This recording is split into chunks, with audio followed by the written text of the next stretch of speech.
Welcome. If you're new, I'm James Salvatore, and today's video is going to be fun because I'm sitting in the 2022 BMW X6 M50i. And if you're not familiar with the X6 model lineup, the M50i sits right in the middle of the lineup between the base X6 xDrive 40i and the range-topping X6M, starting at $86,250. The M50i features a 4.4-liter twin-turbocharged V8, producing 523 horsepower and 553 foot-pounds of torque, mated to an 8-speed automatic transmission with all-wheel drive. From a launch, it'll do 0 to 60 in just 4.1 seconds, and it has a top speed of 130 miles an hour, and it gets 16 miles per gallon in the city and 22 miles per gallon on the highway. And when it comes to design, I think BMW's done a very good job at making this very bold, very different, very aggressive, seeing that this is a more performance-oriented SUV. I really like the use of the bronzed inlays in the grille and the lower front fascia and the mirror caps. And then the BMW LED laser headlamps really do tie things in nicely. Just take a look at this sloping roofline with the ducktail spoiler over the top of the deck lid. If you open it, you'll notice you have a hatchback design, which makes loading things really nice and easy. You have about 27 cubic feet of cargo storage with the seats up and about 60 with them down, which is a pretty fair sized trunk for the segment. And if you take a look down here, you have nice aggressive looking dual exhausts, which sound amazing. Just take a listen.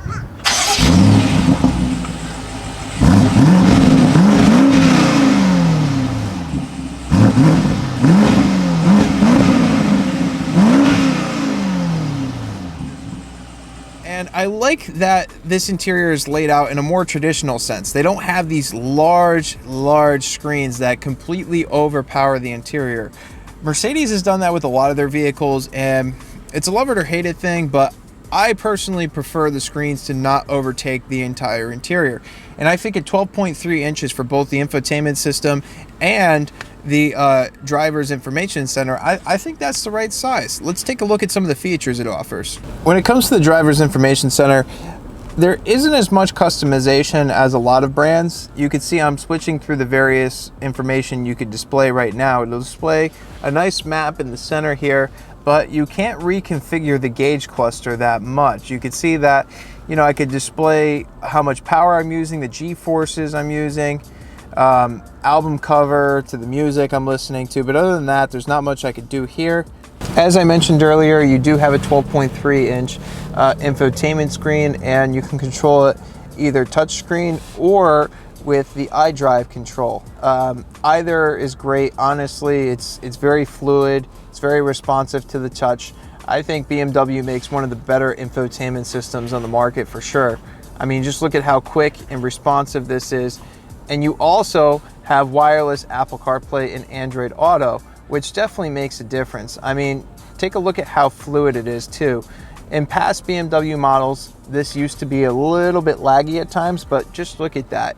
And the way that Apple CarPlay is rendered on the screen is honestly just right. You can't really ask for much more there. And when it comes to the HVAC, I like that they kept it simple. Everything that controls your HVAC is in one row. And you can see that your temperature and settings are displayed in a little screen up here. I hate when they put these controls into the infotainment system because it's just annoying. You want to just be able to quickly go over and click the button. And one of the cool things is you have BMW's crystal shifter, and they also make like a crystallized looking iDrive controller and start-stop button. Really nice touch, definitely adds to the look there. You have your driving controls, you have Eco Pro, Comfort, Sport, Sport Plus. You could see as I hit those, it adjusts right there. And then I really do like the way they've laid out the camera in this. It's really simple to use.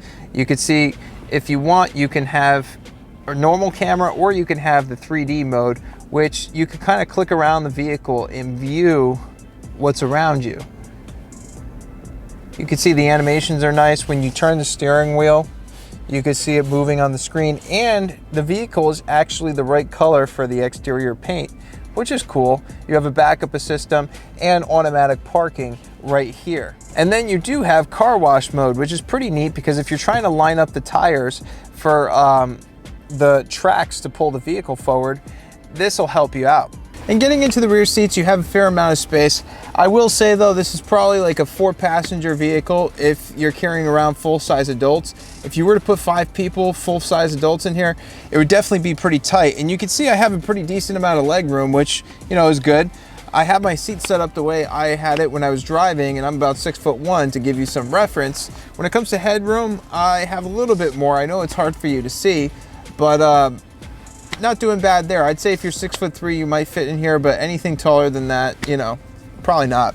Let me start off by saying I didn't expect to actually like this as much as I do. And I say that because I've driven multiple mid-size SUVs that are performance oriented, and I really wasn't left with a great impression on them. They were just like, okay. This, however, I think is a very good package overall, and let's get into why.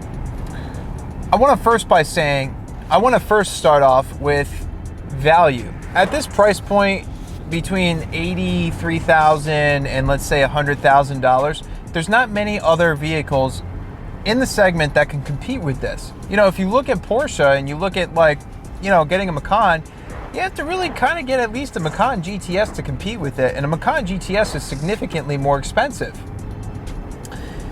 So then you look at, you know, like a Mercedes GLC 43 or a Mercedes GLC 63, which both are kind of either around the same price point or more expensive.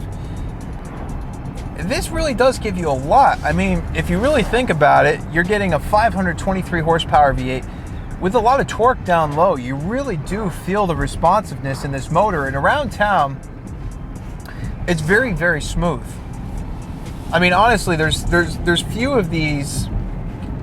I mean, honestly, not all these cars, when you change drive modes, do you really feel a substantial difference in the chassis, you know, whether it's tightening or slacking off a bit. In this, you really, really do feel it. In comfort around town, the start-stop function is seamless. You really don't feel it.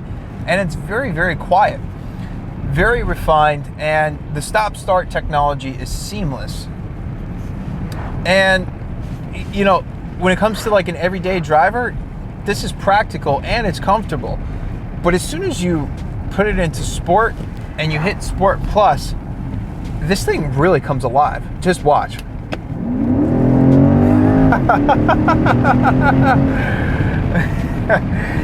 Yeah, that'll put a smile on your face right away. I mean, it's just right there. I mean, and then if you want, you could put it over into manual mode. You can see the shifts are pretty crisp. You know, downshift there. And the suspension genuinely feels more stiff. There's little to no body roll in the corners. That's why, to me, this is definitely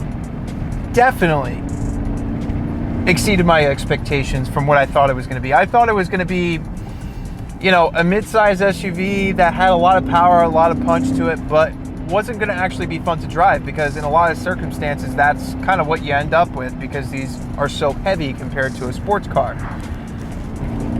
But BMW has created something different here. They really have. Now, don't get me wrong, you do notice, like, if you're really into this stuff, you do notice that this is a torque converter transmission. This is the TF 8-speed that we've come to be familiar with in many BMW products. It's very, very good, very responsive, but it's not as instantaneous as like the dual clutch that you'll find in the Macan. And I do think that the transmission in the GLC is slightly better as well. But that doesn't really, it definitely doesn't take away from the experience, but it's definitely something I noticed. I mean, this is just so much fun. Wow. Just wow. Yeah. This is definitely proper fun. And it sounds so good. Honestly, it's the right amount. You know, sometimes you get into these more luxury, sometimes you get into these high performance luxury cars with V8s and you just don't have enough sound. You know, you're paying for that V8. You want to be able to hear it. And in this, they've just tuned the exhaust so well.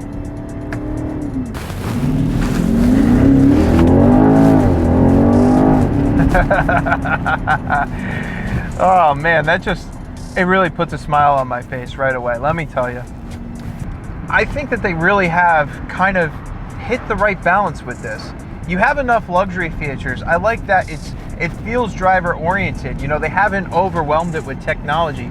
I like the driving position, and I like how confident it feels on the road. It feels planted, but you know, it's also playful too. I can only imagine how much fun this would be, you know, in snowy conditions, drifting around side streets. But you know, just something to put on your head. So some of my thoughts on the X6 M50. I think that it's a great package overall. I mean, you get everything you want, and for the price point, you're getting a lot of performance. It handles good, it's fun, it's fast. You have all-wheel drive, you can carry people around, you have cutting-edge tech. I think BMW really gives you a lot, and I like that instead of, you know, making their middle-of-the-line engine a V6, that they still give you a V8, just a slightly detuned V8. Because it really makes the experience, especially, you know, while we could still have V8s around for the next few years, experiences like these are special because I know there's a finite amount of time left that we're going to be able to have them. And yes, electric cars are fast, you know, they're responsive, they're definitely faster, but there's something missing from the experience. And what's missing from the experience is that sound. Yeah, I'm gonna miss that in a few years. All right, well that's all for today's video. I hope you enjoyed it. If you haven't done so yet, be sure to help me out by hitting that like button, subscribing, and turning on the bell notification so you don't miss out on the next video.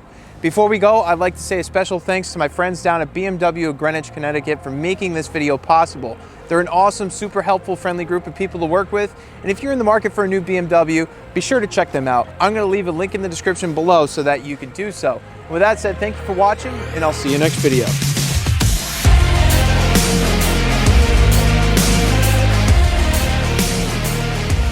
Next video.